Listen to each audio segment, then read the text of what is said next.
My wife pointed out that one of the things she loves about Amazon is you can look back at your purchases, and it's a really great reflection of what's going on in your life at the time based on what you're buying. And it occurred to me that the reverse is also true, that the e-commerce journey that everybody probably in this room has gone on mirrors what you and Amazon have gone through, first only selling books and now selling everything. So we've all kind of gone on that journey together. And I looked back at my purchase history, and in 2004, I bought exactly one thing on Amazon. It was a book. By 2006, I had a 500% increase in purchases, 4 books and 1 Gillette razor, and which I used tonight. And hopefully a new one. Yeah, the new one. Yeah. And then by 2015, a year, we had just gotten married, moved into a home, got dogs. We bought everything for our dogs. We bought a TV, bought a snowblower, bought allergy medicine, peanut butter. I looked these things up, literally everything. 4 days a week ordering. And so the question is, at what point did you realize you'd have the scale of success with Amazon going from books to where you are now as a company? Well, I have a question for you. In 2004, do you know what book it was you bought? I do remember. It was Writing Screenplays That Sell. And it did not. I was going to say, how did that work out? Do you want your money back? I could return it. I'll take it back. Because that did not work out for me. I'm going to keep my day job. So your question is, did I kind of anticipate what would happen over the last 22 years at Amazon? And the answer is, God, no. So, Amazon started as a very small company. It was me and a few other people. I was driving all the packages to the post office myself in my 1987 Chevy Blazer. When I raised money for Amazon, I had to raise $1 million, which I raised from 22 different investors, $50,000 each. They got 20% of the company for the $1 million. And it was 40 people told me no. So I had to take 60 meetings to get 20 yeses. The first question was always, what's the internet? And I had to walk through that. And this was 1994, early 95. And so did I anticipate, fast forward to today and the current version of it? No. It has been one foot in front of the other. And I think that is true for most businesses, where you kind of proceed adaptively. It's step by step. You figure it out. You have a success, and then you kind of double down on that success, and you figure out what else you can do, what customers want. And everything we've done and all the success we have is at its root primarily due to the fact that we have put customers first. So those few people are probably kicking themselves now that... Well, it's very interesting. The 40 people who did not invest, it's kind of a study in human nature. I'm in touch with a few of them still, and some of them take it in great stride and they recognize that they actually have ridiculously happy lives. Others of them actually cannot talk about it. It is actually just too painful. That's human nature, and some people are better at rolling with the punches. I would be in the do not talk about it camp, probably. But speaking of talking, I have the privilege of being able to talk to a lot of people in Washington about all of our member companies. And Amazon is one where I think people have a very different idea of what Amazon is. Some people see you as an e-commerce company or a retailer. Others see you as an innovative tech company. You have Amazon Web Services, and you have original content, and you have Alexa, and so many other things. How should we be thinking about Amazon? Yeah, I do get that is something that people get confused about sometimes. What is Amazon? We do such a diverse array of things, from producing original content at Amazon Studios to Amazon Web Services, where we sell startups and enterprises, computing infrastructure, to the things that most people know about, which is our consumer offering, where we deliver things in little brown boxes. And these things seem so disparate. How is it that we're doing all of them? And the common thread, and really what it is it's an approach. We have a very distinctive approach that we have been honing and refining and thinking about for 22 years. And it's really just a few principles that we use as we go about these activities. At the very top of the list is one I've already mentioned, but you'll probably hear it 10 times throughout tonight because it's so central. And it is customer obsession. It's customer obsession instead of, for example, competitor obsession, or business model obsession, or product obsession, or technology obsession. There are many ways to center a business. And by the way, many of them can work. I know and have friends who lead very competitor-obsessed companies, and those companies can be successful. You know, that's not a bad strategy. You have to be really good at close following. You identify winners when you watch your competitors very carefully. If they latch onto something that's working, you duplicate it as quickly as possible. It's a very good strategy in some ways because you don't have to go down blind alleys. If you're not pioneering, if you're only close following, it has some advantages. But it has some disadvantages too. And I like the customer obsession model. I think it's the right one. I think it's better than product obsession even. I think product obsession is not bad, but I think customer obsession gets you there in a healthier way. So that's one of the principles, one of the approaches that we take in every single thing that we do. The second one is that we are willing, I would say even eager, to invent and pioneer. So that is, I think that goes along, it marries really well with customer obsession. Customers are always dissatisfied. Even when they don't know it, even when they think they're happy, they actually do want a better way, and they just don't know yet what that should be. And that's why I always warn people, customer obsession is not just listening to customers. Customer obsession is also inventing on their behalf, because it's not their job to invent for themselves. And so you need to be an inventor and a pioneer. And the third one, that's really central to the way we think about all of our business problems and a bunch of things at Amazon, is we're long-term oriented. So I ask everybody to not think in 2 to 3 year time frames, but to think in 5 to 7 year time frames, to not think about, when somebody says to me, congratulates Amazon on a good quarter, which is a very common thing to say. You meet somebody, they're being nice, they looked at your financial results for the quarter, they're like, good quarter. I say thank you. But what I'm thinking to myself is, that quarter, those quarterly results were actually pretty much fully baked about 3 years ago. And so like today, I'm working on, a quarter that is going to happen in 2020, not next quarter. Next quarter, for all practical purposes, is done already, and it's probably been done for a couple of years. And so if you start to think that way, it changes how you spend your time, how you plan, where you put your energy, and your ability to look around corners gets better. So many things improve if you can take a long term. And by the way, it's not natural for humans. So it's a discipline that you have to build. The kind of get rich slowly schemes are not big sellers on infomercials. And so that's something that you have to sort of steel yourself for, and discipline and teach over time. So that's what is Amazon. I would say really it's a collection of principles and it's an approach that we deploy, and it's fun. I dance into work. Clearly, you do not take the success of Amazon lightly, and you're very involved in the company. And one of the great things about the internet, many of your competitors are in this room tonight, and competition's a click away.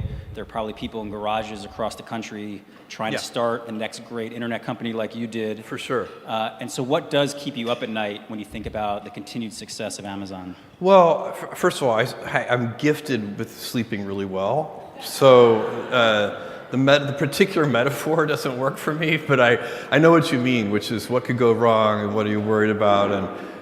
And for me, the thing I worry about the most is that we would lose our way in one of those things, that we would lose our obsessive focus on customers, or would somehow become short-term oriented, or would start to become overly cautious, kind of failure averse, and therefore unable to invent and pioneer. You cannot invent and pioneer if you cannot accept failure. To invent, you need to experiment. And if you know in advance that it's going to work, it is not an experiment.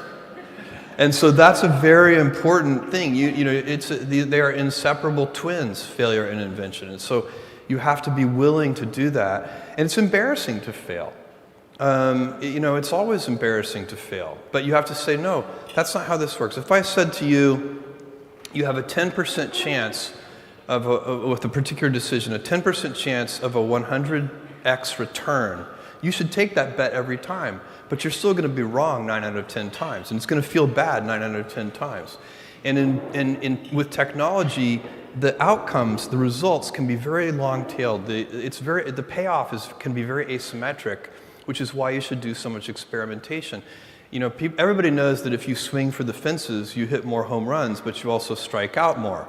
But with the baseball, that analogy doesn't go far enough, because with baseball, no matter how well you connect with the ball, you can only get 4 runs. The success is capped at 4 runs. But in business, every once in a while, you step up to the plate and you hit the ball so hard, you get 1,000 runs. And so when you have that kind of asymmetric payoff, and one at bat can get you 1,000 runs, it encourages you to experiment more. It's the right business decision to experiment more. It's also better for your customers. Customers like the successful experiments. By the way, this is a giant misconception in a lot of young entrepreneurs, inexperienced entrepreneurs that they meet. One of the things that is very fashionable right now is to talk about how disruptive their business plan is going to be. But invention is not disruptive. Only customer adoption is disruptive. At Amazon, we've invented a lot of things that customers did not care about at all. And believe me, they were not disruptive to anyone. So it's only when customers like the new way that anything becomes disruptive. Amazon has changed so much in 10 years. 10 years ago, you were barely in cloud computing. Yeah. Certainly not We just started in cloud just computing started 10 it. years ago. Certainly not doing Another overnight success. I've noticed all overnight successes take about 10 years. That's the right amount of time, probably. So we're 5 years away as a Yeah, you start something and just start the clock. any year now. So Amazon's changed so much over that period of time. Can you preview or predict maybe what Amazon's going to look like 10 years from now? Well, that's a very good question. I think on the outside, the observable Amazon could change quite a bit. Just as you said, 10 years ago, you wouldn't think that AWS would be such a significant contributor to the business. And there could be more things like that in a kind of 10-year time frame that we don't know about. The one thing I hope will not change, of course, is that approach that I outlined at the beginning. The customer obsession, the willingness to invent, the patience, letting things develop, accepting failure as a path to getting success. By the way, one thing I should point out about failure, and this is a fine point, internally we take it, we know it, and we don't need to talk about it much, but there's a different kind of failure which is not what you want. That's where you have operating history, and you do know what you're doing, and you just screw it up. So that's not a good failure. That's not an experiment. That's just bad operational excellence. And so like if we've opened 130 fulfillment centers, we're on generation 8 of our fulfillment center technology. If we open a new fulfillment center and just woof it, we have to do some internal examination. That's not an experiment. That's just bad execution. So there's different kinds of failure, and you need to make sure you're making the right kind of failure. The right kind of failure should be an invention. It should be something that, it's an experiment. You don't know if it's going to work, and you know up front that you don't know if it's going to work. That shouldn't be opening a new fulfillment center for us. I'm not sure I answered your question. I got distracted by failure. That's okay. I've lived so comfortably with failure for so long that I revert there on a dime. It's an important distinction, though, between the two. It is. Yeah. So, but the things that will stay the same over 10 years, hopefully the approach will stay the same. And then the other thing I would advise any entrepreneur or large business or large organization, like a government organization, is you need to identify your big ideas. And there should only be 2 or 3 of them. And then if a senior leader, the main job of a senior leader is to identify 2 or 3 important ideas and then to enforce great execution against those big ideas. And the good news is that the big ideas are usually incredibly easy to identify. You shouldn't need to think about them very much. You already know what they are. Let me give you an example. For Amazon, the consumer business, the three big ideas are low prices, fast delivery, and vast selection. You don't need, it's not the kind, the way you know that they're the big ideas is because they're so obvious. The big ideas should be obvious. And by the way, it's very hard to maintain a firm grasp of the obvious at all times. So little things can distract you from the obvious. But you have to back up and say, these are the three big ideas. How do we always deliver things a little faster? How do we always reduce our cost structure so that we can have prices that are a little lower? And the good thing about these big ideas is they will be stable in time. So I know for a fact that 10 years from now, customers are still going to like low prices. No matter what happens with technology and everything else, no matter what happens, people are going to like faster delivery. It is impossible for me to imagine a scenario where 10 years from now, a customer comes to me and says, Jeff, I love Amazon. I just wish you delivered a little more slowly. This is so inconceivable that you can have great conviction as a leader to continue to put energy into driving speed of delivery. And whatever you're, in AWS, I know that customers, they like low prices, they like availability, they don't want the services to be down, they like data security. It's not very hard to figure out what the big ideas are, and then you can keep putting energy into those things, and you spin up those flywheels, and they'll still be paying you dividends 10 years from now. And what I'm saying, I'm putting it in kind of a business context, but for those of you who are in government, these principles would apply identically to a government organization. You should figure out what the big ideas are and just spin up flywheels. Get those things rolling. Make sure that you've picked things that will still be true 10 years from now, 20 years from now. So your rocket company, Blue Origin, is really taking off, doing well. How do you see that company evolving in the future of space? Anything you want to share on Blue Origin? So, okay, first of all, I love space. I have been a space lover since I was a 5-year-old boy. And I feel like I won the lottery with Amazon. I know I won the lottery. And now I'm investing those lottery winnings in Blue Origin, which is the space company. We are flying a suborbital tourism vehicle, and we'll start taking people up hopefully in 2018. It's coming right up. Working on it for more than 10 years. Hopefully, this overnight success is taking longer than 10 years. I don't know. We'll see. And we're also building an orbital vehicle called New Glenn. New Shepard is named after Alan Shepard, the first American in space. He went on a suborbital journey. New Glenn is named after the American hero John Glenn, who was the first American to orbit the Earth. And so these are reusable boosters, fully reusable. That's the key to lowering the cost. Our vision at Blue Origin is that we want millions of people living and working in space. And my personal hope is that I live long enough to see the kind of dynamism in space. I want to see a whole economy, entrepreneurs in space that I got to witness over the last 20 years on the internet. The problem with being an entrepreneur in the space arena is that the price of admission is so darn high. So to do interesting things in space, the beginning, kind of the beginning entry level is a few $100 million.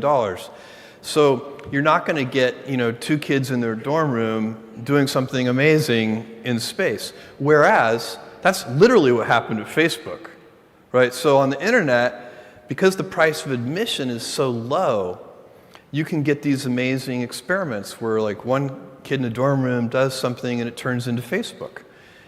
Or Amazon's case, I started this thing with an incredibly small amount of capital, and it was able to grow because we didn't need a lot to begin with. The heavy lifting was in place for Amazon, right? So I didn't need to build a transportation network.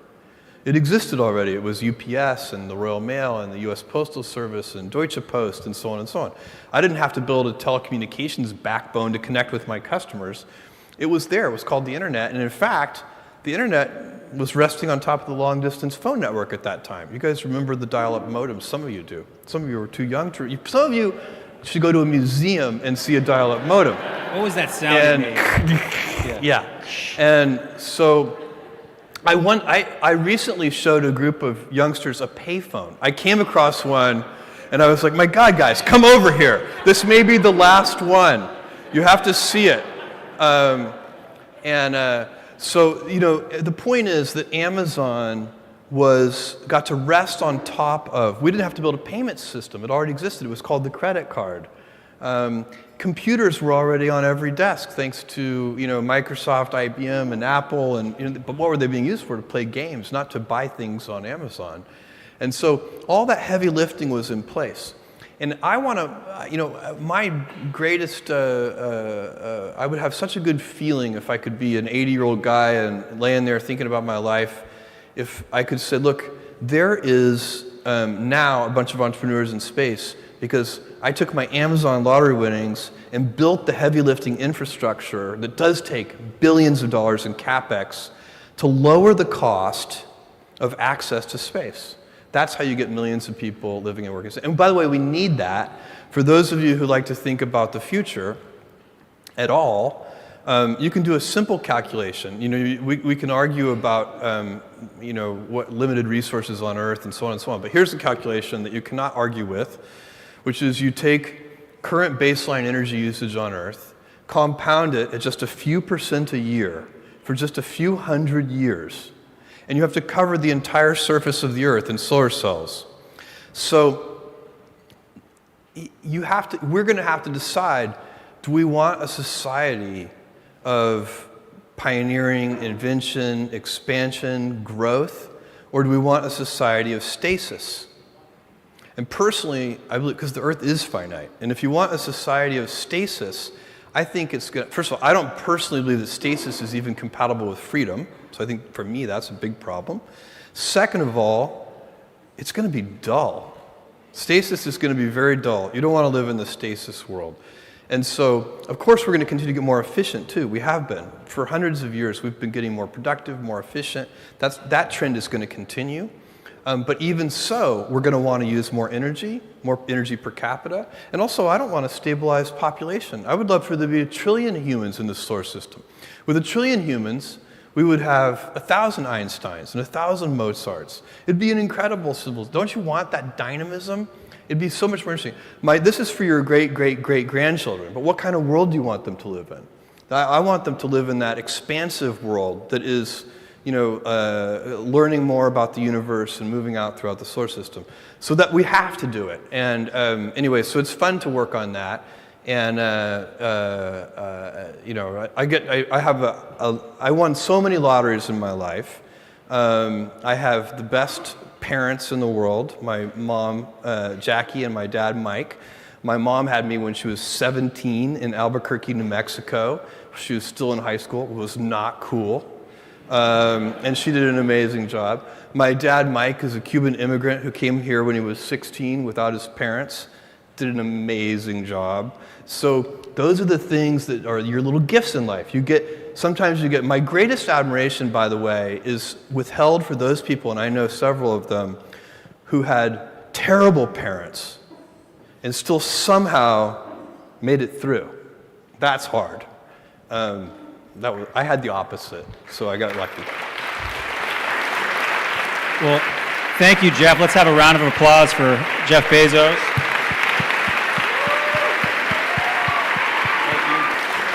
Thank you for joining us at Internet Association's 2017 Internet Freedom Awards Charity Gala.